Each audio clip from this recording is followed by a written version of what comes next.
Bienvenue si vous venez de nous rejoindre. Ce sont des petits pas, mais des pas quand même assurés qui montrent que le Bénin est sur le bon chemin dans la lutte contre la corruption. Selon le dernier rapport de Transparency International sur l'indice de perception de la corruption, eh bien, le pays a gagné 2 places. Le Bénin, qui a totalisé 43 points en 2023, obtient 45 points dans le nouveau classement. Ce regain nous fait passer de la 70e à la 69e place sur les 180 pays classés. Dans cette émission, nous sommes avec le secrétaire général du Haut Commissariat à la prévention de la corruption, Dr Olivier Charles Atidéo. Bonjour et bienvenue. Monsieur Megan, bonjour. Comment allez-vous? Oh, super bien. Et vous? Ça va, c'est un plaisir de vous recevoir sur 5 sur 7 matin. Plaisir partagé. Pour partager ces moments de télévision en votre compagnie. Nous parlons, on sait, quand vous êtes là, c'est pour parler de corruption. Vous êtes désormais le visage, on va dire, le gendarme en termes de lutte contre la corruption dans notre pays, avec évidemment Maître Jacques Migan, qui est donc le président du Haut Conseil, donc à la prévention de la, Haut Commissariat, pardon, à la prévention de la corruption, le HCPC. Alors, dites-nous, est-ce que quand on évoque ces chiffres de Transparency International, est-ce que ce sont des stats qui vous parlent? Au niveau du Haut Commissariat, en tant que secrétaire général, chargé de tout ce qui est technique et administratif, et en ma pauvre qualité d'enseignant-chercheur, ces chiffres ne me parlent pas. Pauvre par rapport à quoi? Les chiffres ne me parlent pas parce que, en sciences économiques et sociales, on a toujours dit aux étudiants comment calculer l'indice et à quoi il correspond. Il permet de mesurer l'évolution dans le temps, sur l'échelle de temps. Mais l'évolution de quoi exactement? On doit se poser la question. Est-ce que c'est l'évolution d'une série de plaques, de réformes ou de répression ou d'intersubjectivité, raison pour laquelle ces chiffres ne me parlent pas. Moi, ce qui me parle, c'est ce que je constate sur le terrain. Ce qui me parle, ce sont les bonnes pratiques ailleurs, dont on peut s'inspirer pour moduler notre manière de voir les choses. Ça me parle. D'accord. Mais est-ce que quelque part, ces chiffres ne reflètent pas une certaine réalité? Bien sûr, justement, on en vient. On dit généralement que certains chiffres ou la moyenne n'est pas symétrique à la réalité. Il se trouve qu'au Bénin, le Haut Commissariat à la prévention de la corruption estime que 45, 46, 50 ne correspond pas à ce qui est fait depuis 2016. Ce qui est fait depuis 2016, ce sont des réformes effectives et efficaces. Je prends ce guide législatif, sorti en 2008, on n'y figure pas. Bon, on va y figurer. J'ai eu la discussion avec le secrétaire général de l'ONUDC à Vienne, la dernière fois, au mois de février, et je lui ai dit qu'il serait temps d'intégrer dans l'élaboration de ce guide certaines choses qui sont effectives. Je m'explique. On nous avait demandé, dans le cadre de l'application de la Convention, en son chapitre 5, recouvrement des avoirs et blanchiment d'argent, on nous avait demandé un certain nombre d'efforts au Bénin. Nous l'avons fait, et bien fait. Nous ne l'avons pas fait simplement pour que cela figure dans un manuel. Nous l'avons fait au quotidien. Nous le faisons au quotidien. Il y a des résultats. Hélas, j'estime que l'indice dont vous venez de parler ne transpose pas l'ensemble de ces résultats. La raison pour laquelle le Haut Commissariat à la prévention de la corruption estime qu'il revient désormais aux Africains de prendre l'intelligence, d'avoir assez d'inspiration, de sorte que l'indice, qui devra être africain, puisse effectivement transposer, afficher, exposer, démontrer que ceci est fait, ceci n'est pas fait.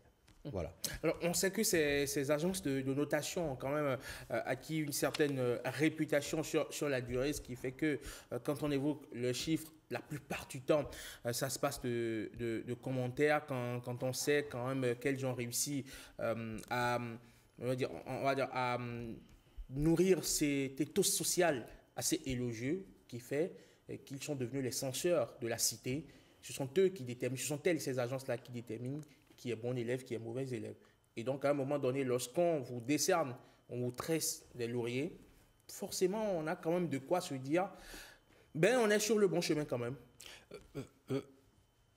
Moi, j'estime, en ma qualité de secrétaire général, regardant tout ce qui est fait, je dis bien tout ce qui a été fait depuis 2016, j'estime qu'à minima, nous méritons la moyenne. À minima, nous méritons la moyenne. La moyenne n'y est pas, mais la moyenne y sera. J'ai discuté avec les experts gouvernementaux suisses qui seront chez nous du 6 au 8 mai prochain dans le cadre de la visite pays. Ils reconnaissent unanimement que beaucoup d'efforts, je dis bien beaucoup d'efforts, ont été accomplis par le Bénin. L'indice ne traduit pas ces efforts, à mon sens. Je dis bien à mon sens de secrétaire général. Maintenant, je reviens au fond de votre préoccupation. Le fond de votre préoccupation mérite qu'on s'y attarde quelque peu. Vous savez, ce n'est pas parce qu'on crée une norme pour dire la réalité et que cette norme transpose le fond de ce qui se passe réellement dans un pays. Dans le cas d'espèce, on peut parler d'État partie à la Convention des Nations Unies contre la corruption. Je suis d'accord aussi avec vous que la norme, qu'elle soit légale ou extra-légale, permet de conduire des actions, permet de mener un certain nombre d'actions en vue d'éradiquer, dans le cas d'espèce, d'éradiquer ou de réduire les actes corruptifs. Tout est que, comparaison n'est pas raison, certes, mais prenons, je ne veux pas dire le cas de la France, le 7 février, je ne peux pas rentrer dans les détails, j'ai eu un entretien avec la conseillère juridique du Quai d'Orsay, ministère des Affaires étrangères, et plus précisément la direction de ce qu'ils appellent la direction de la lutte contre la corruption. Bon, diplomatie économique, pour être plus précis. Elle m'a dit, Madame Gousset, qu'ils discutent de la pertinence de l'indice. Je dis bien, ils discutent de la pertinence de l'indice. Bon, on peut comprendre qu'elle n'était pas totalement d'accord, elle n'était pas contente de voir que la France a régressé dans ce classement. Je peux aussi comprendre l'expression de son tréfonds. Mais dans notre échange, il y a quelque chose qui a attiré mon attention.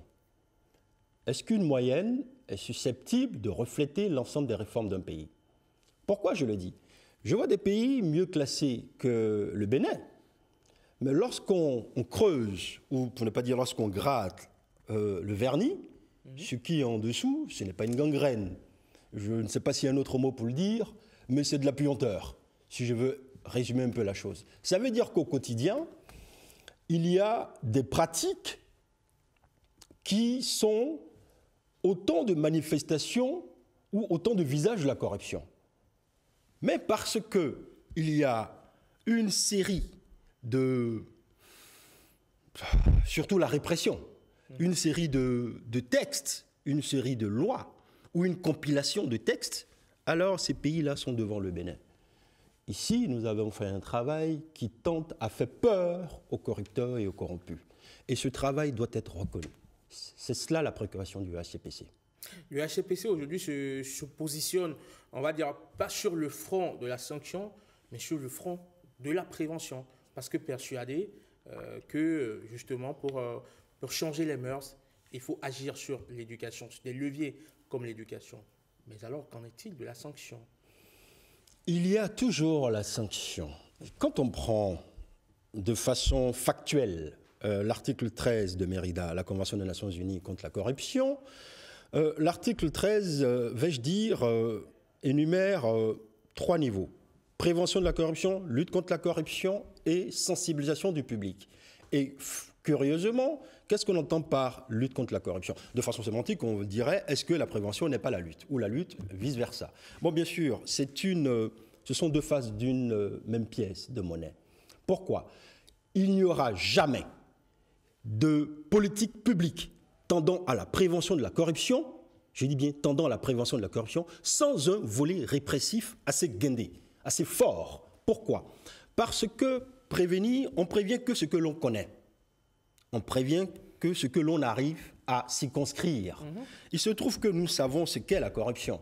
Il se trouve que nous savons très bien que prévenir va commencer par la base. Ces enfants qui sont à la maternelle, au primaire, et un peu plus grands, secondaire, même à l'université. Mais qu'en est-il des adultes? Bien sûr, il faut dissuader.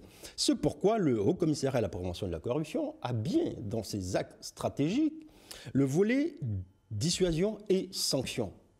Je m'explique. Nous avons une série de réformes au Bénin. Très bien. Tout le monde est content. Beaucoup d'acteurs au niveau de la coopération internationale. Ça, techniquement, on appelle ça le droit déterminateur. Quelles sont les règles? Quels sont les principes? Et pourquoi nous devons les observer? Pourquoi nous devons respecter la chose publique? On le sait suffisamment. Bien. Ceci dit, ça n'empêche pas quelques brebis galeuses, ce qu'on pourrait appeler en économie des passagers clandestins, de foutre la zizanie dans les caisses de l'État. À ceux-là, qu'est-ce qu'il faut faire? Pour ceux-là et à ceux-là, il faut être intransigeant, vais-je dire, pour parler comme le président de la République, tolérance zéro. Donc, pour vous répondre, pour éliminer, balayer ces inquiétudes auprès de ces personnes, ces hommes et ces femmes qui tendent à croire que parce qu'on parle de prévention de la corruption, alors il n'y a pas de répression. Non. La répression, une bonne répression ne consiste pas à châtier pour châtier. Une bonne répression consiste à prendre ce châtiment, donc cette sanction, comme un volet éducatif. Donc, nous y sommes. Alors, qu'en est-il, alors, on va dire, des actes forts, d'actes majeurs, notamment conduire de grands dossiers devant les tribunaux pour être jugés, la criette notamment qui est compétente en la matière, ou les juridictions simples.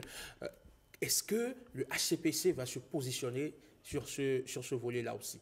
Parce que c'est ça, ce sont ces actes-là qui auront un fort retentissement dans l'opinion. Il y a de gros dossiers liés à la corruption qui sont restés jusque-là pas encore touchés. Est-ce que le HCPC va s'aventurer sur ce terrain-là? Mais nous y sommes déjà.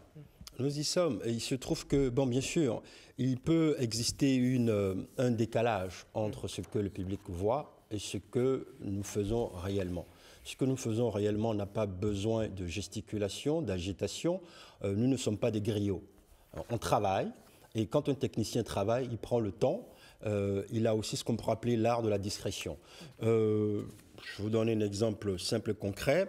Le week-end dernier, samedi plus précisément, à une certaine heure, j'ai été sonné, comme on le dit, pour une demande d'assistance.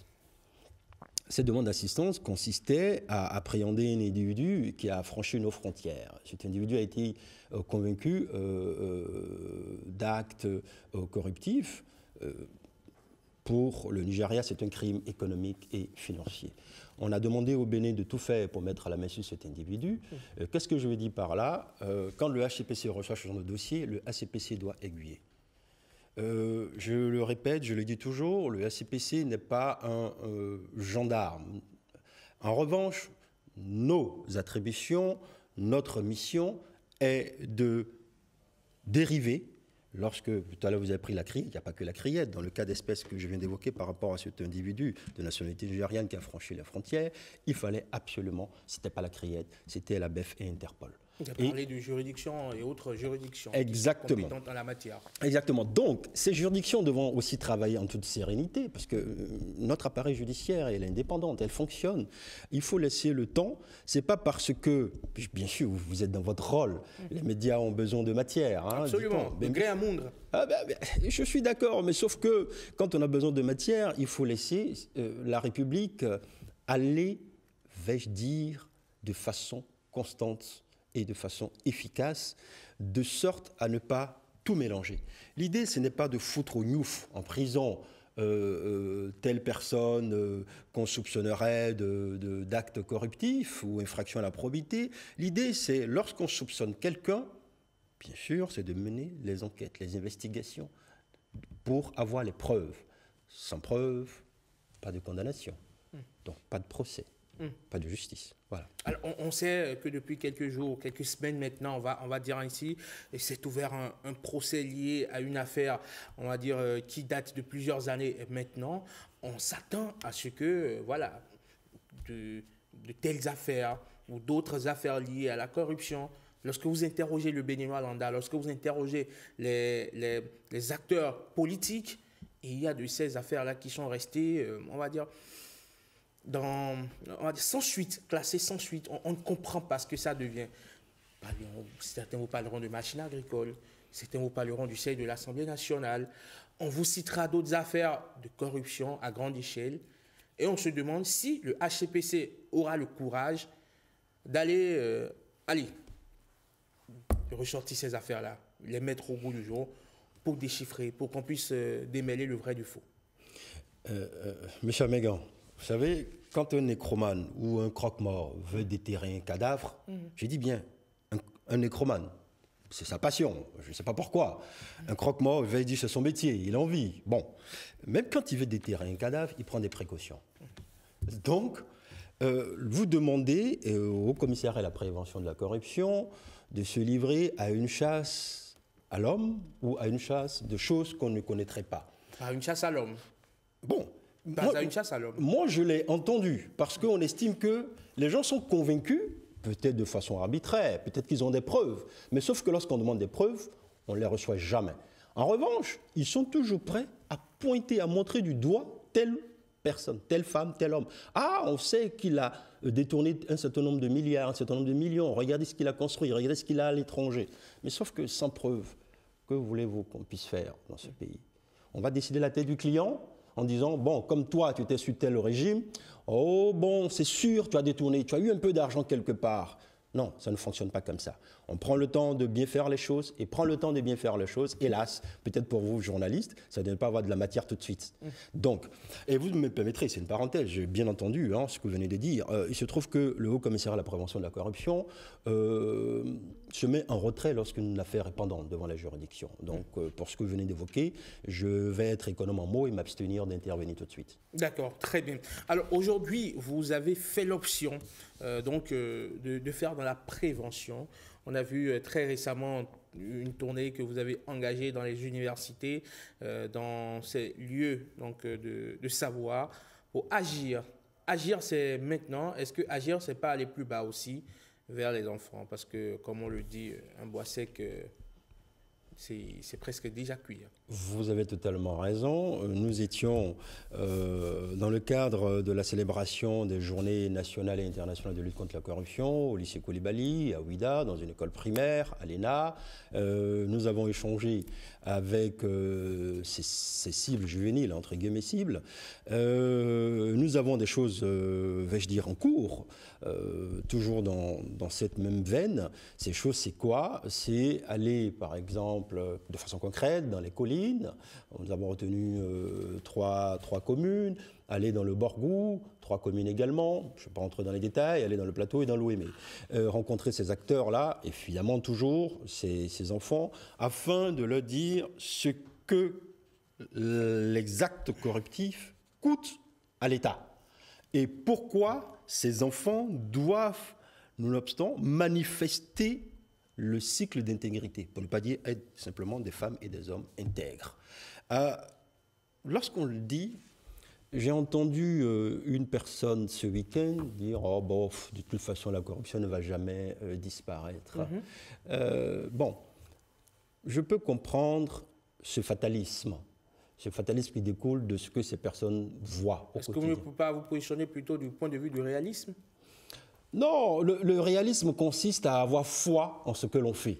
Et le HCPC a foi en ce qu'il fait. Pour moi, c'est mon réalisme. Maintenant, dans ce réalisme, je mets du constructivisme. Ça veut dire que la réalité sociale, pour moi, elle est construite et co-construite. Autrement dit, si nous ne faisons rien et nous passons notre temps dans des verbalismes creux ou à discourir en disant « Oh bon, ailleurs c'est comme ci, chez nous c'est comme ça », dans ces comparaisons hasardeuses, moi ça ne m'intéresse pas. Ce que je constate, et là je vous dis la vérité, je constate que, vous savez, c'est pas parce que vous avez une très très belle voiture que vous allez vous empêcher d'alimenter ce bon véhicule ou ce bon moteur en carburant en ce qu'il lui faut pour bien fonctionner. Bon, qu'est-ce que je veux dire par là? Le secrétaire général que je suis j'ai encore plein d'espoir dans le bon fonctionnement des choses. Mais, au quotidien, je constate une diffraction technique et administrative qui tente à ralentir ce que le Haut-Commissaire à la prévention de la corruption a vraiment envie de faire. J'avais dit au cours d'une émission le 16 février, avec vos confrères de la radio, Mme Yemandro et M. Gondjo, je leur disais que je n'ai même pas un vélo pour aller sur le terrain. Bon, c'est en réalité le ministre d'État, les deux ministres d'État d'ailleurs, le ministre d'État Koupaki nous a arrangé quelque chose. On a espoir que la dynamique va se poursuivre. Le ministre d'État Wadani a signé récemment l'autorisation pour qu'on puisse acquérir ces moyens roulants. Bon, concrètement, si nous n'avons pas de moyens, vous ne pouvez pas nous voir sur le terrain. Hélas, c'est comme si nous étions en train d'être... Êtes-vous sinistré, vous voulez dire? Non, pas sinistré. Tout démarrage peut avoir des pesanteurs. Dans la vie d'une structure, je ne vais pas parler de Jean-Paul Sartre, on commence tout doucement, on essaie de trouver une linéarité, une stationnarité dans les choses afin de démarrer. Je prends l'exemple d'un couple. Une femme, un homme viennent de se rencontrer, ils peuvent bien s'apprécier, avoir des points de vue qui convergent, mais il y a toujours cette période où ça tangue, ça flotte, et justement on profite de ça pour dire on ne fait plus ci, on ne fait plus ça, pour aller vers une stabilité. Aujourd'hui, le Haut-Commissaire à la prévention de la corruption est en train de construire la stabilité de l'institution. Je ne sais pas, je ne vais pas encore venir ici, être là pour rappeler que nous avons démarré véritablement le premier CODIR le 30 septembre dernier. Et qu'à ce jour, il y a une certaine quantité de validation, entre autres le PTA, entre autres l'effectif. Allez, une anecdote. Je me trouvais avec le haut-commissaire en compagnie de l'ambassadeur de l'Union européenne près le Bénin et l'ambassadeur de l'Allemagne près le Bénin. Ils ont, par curiosité, voulu connaître l'effectif du personnel. Nous leur avons dit 11, sachant qu'aujourd'hui nous ne sommes pas 11. Bon, voilà. Il y a eu, on a dégraissé un peu pour une réorganisation. Il a dit 11. Et c'est avec ça que vous voulez avoir des résultats? Qu'est-ce que ça veut dire? La convention est claire. L'article 6 est clair. Le chapitre 2, mesures préventives, c'est clair. Sans moyens véritables, aucune institution de lutte contre la corruption ne peut parvenir à des résultats. C'est comme ça. Alors, qu'est-ce que vous faites justement dans ce sens? On sait que la lutte contre la corruption est portée évidemment par le chef de l'État, le président Talon, qui n'a de cesse de rappeler en quoi il est important de lutter contre ce phénomène, ce fléau même, j'ai envie de dire. Donc forcément, quand il fait montre d'un volontarisme assez exacerbé, vous convenez avec moi que pour entériner cet état d'esprit, il devrait pouvoir vous donner les moyens. Comme on le dit en thermodynamique, c'est le démarrage qui est chaotique. C'est le démarrage qui est chaotique, c'est-à-dire que le démarrage prend du temps pour... Alors, on peut parler d'un retard à l'allumage? On peut dire ça, en toute sincérité, on peut dire ça, un retard à l'allumage, on peut dire ça, à cause de quelques pesanteurs administratives et, comme je l'ai dit tout à l'heure, d'une diffraction technique. Ça veut dire quoi? Ça veut dire que parfois, vous avez envie d'opérationnaliser telle chose et il se trouve que, ça ne fonctionne pas comme vous voudriez, du fait d'un petit caillou dans la chaussure, donc le temps d'enlever le caillou, de secouer, et puis de se nettoyer le pied, remettre la chaussette, et puis voilà. Mais il est très important. Vous avez dit tout à l'heure, vous avez parlé de volontarisme exacerbé. Moi, je ne dirais pas cela. Je parlerai de vision éclairée. Le mot est important, parce que ce n'est pas un volontarisme exacerbé. Tout à l'heure, je l'ai dit, si vous voulez faire quelque chose, vous n'avez pas foi en ce que vous faites, vous pouvez aller vous coucher. Il se trouve que le chef de l'État a une bonne vision, qui est saluée. le Bénin est revenu dans le cœur des réseaux des institutions de lutte contre la corruption. Au niveau de la coopération internationale, on salue aujourd'hui notre présence et notre manière de voir les choses, c'est-à-dire ce changement de paradigme, passant de lutte, moralisation de la vie publique si vous voulez, mais passant de lutte à prévention. Tout y est. Et quand vous prenez l'ensemble des textes, l'ensemble des bonnes pratiques ailleurs, nous y sommes. Ayez de la patience. Je peux citer un certain nombre de choses qui sont en cours, que vous verrez dans les prochaines semaines, mais ça ne sert à rien parce que vous êtes épicure. Quand vous ne voyez pas quelque chose, vous ne touchez pas, vous ne goûtez pas, vous dites que ça n'existe pas. Donc, je vais satisfaire votre épicure. D'accord. Alors, monsieur Atindeou, vous êtes rentré il n'y a pas si longtemps de Vienne avec une très bonne nouvelle pour le Bénin. Est-ce que vous pouvez nous en parler? La bonne nouvelle pour le Bénin, effectivement, j'étais à Vienne dans le cadre de la formation des points focaux et des experts gouvernementaux. C'était le 13 et le 14 février. Je suis resté sur place comme toutes les autres délégations. Et du 17 au 21, nous avons eu la 16e session. Cette bonne nouvelle pour le Bénin, c'est que nous avons rencontré des acteurs. J'ai même rencontré l'ancienne ambassadrice du Pays-Bas après le Bénin, Caroline. Elle était là en 2006-2009. Elle m'a parlé de tous les acteurs. Elle est venue me voir. Elle dit « Ah, M. Atindeou, représentant du Bénin, je suis très, très content. » Je lui dis « Mais pourquoi vous êtes content ?» Elle dit « Vous faites des choses dont les résultats parleront d'eux-mêmes. » Et la bonne nouvelle, c'est que nous avons aujourd'hui l'ensemble des partenaires techniques. Financiers, je ne le sais pas. Moi, c'est le côté technique qui m'intéresse. Nous avons l'ensemble des acteurs, des partenaires techniques qui sont prêts à travailler avec le Bénin. La preuve, simple. La Banque islamique de développement m'a accosté. Pas ma personne, c'est le secrétaire général, c'est le HCPC. Donc, le monsieur, le représentant de la Banque islamique de développement, est venu vers le HCPC en disant « On veut désormais avoir la participation du Bénin à tous nos meetings, aux réunions, sessions, et ainsi de suite. » Et joignant l'acte à la parole, ils nous ont invités aux Maldives les 5, 6 et 7 mai dans le cadre d'une session de haut niveau. Il n'y a que les grands techniciens en la matière qui sont présents. Ça, pour moi, c'est à saluer. Pourquoi c'est à saluer? Parce que, au moins, ils nous envoient un questionnaire en demandant d'évaluer nos besoins en termes à la fois d'assistance technique et financière.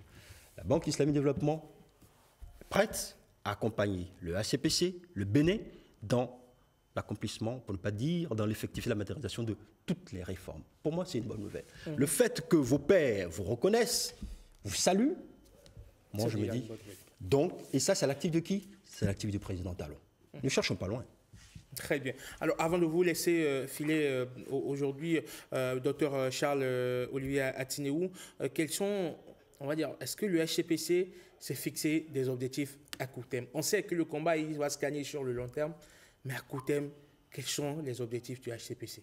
À court terme, l'idée fondamentale, c'est, avec les différents services sectoriels de l'administration publique, c'est de passer à la relecture de certains textes. L'idée, c'est d'actualiser. Actualiser pourquoi? Parce que, tout à l'heure on le disait, pour bien sanctionner une personne, il faut déjà lui dire quelles sont les règles et quels sont les principes à observer. Et donc, à court terme, c'est le cheval de bataille du Haut-Commissaire à la prévention de la corruption. Merci beaucoup, docteur Charles-Olivier Atindeou. Vous êtes le secrétaire général du Haut-Commissariat à la prévention de la corruption. Merci d'être passé sur 5 sur 7 matin. C'est moi qui vous remercie pour l'invitation. Mais je vous dis un merci particulier parce que chaque fois quand vous faites appel et que vous êtes disponible, vous n'hésitez jamais à marquer votre présence sur nos différents plateaux. Ce n'est pas pour la première fois qu'on se reçoit que je vous reçois sur ce plateau. Et donc, je tenais vraiment à vous décerner ce merci tout particulier. Je vous en prie, on sert la République. 5 sur 7 matin, allez, on va prendre une pause derrière, on va retrouver mes francs-parleurs de ce lundi pour le débat matinal, le forum de discussion. Au menu, 3 sujets d'intérêt, d'actualité internationale. On parlera de l'an 1 du président sénégalais Bassirou Diomaye Faye entre espoir et attente inassouvie. On parlera de la grâce présidentielle accordée à Moussa Dadis Camara en Guinée qui fait débat. Et on parlera également de cette taxe sur les importations pour financer l'AES, l'Alliance des États du Sahel. À tout de suite.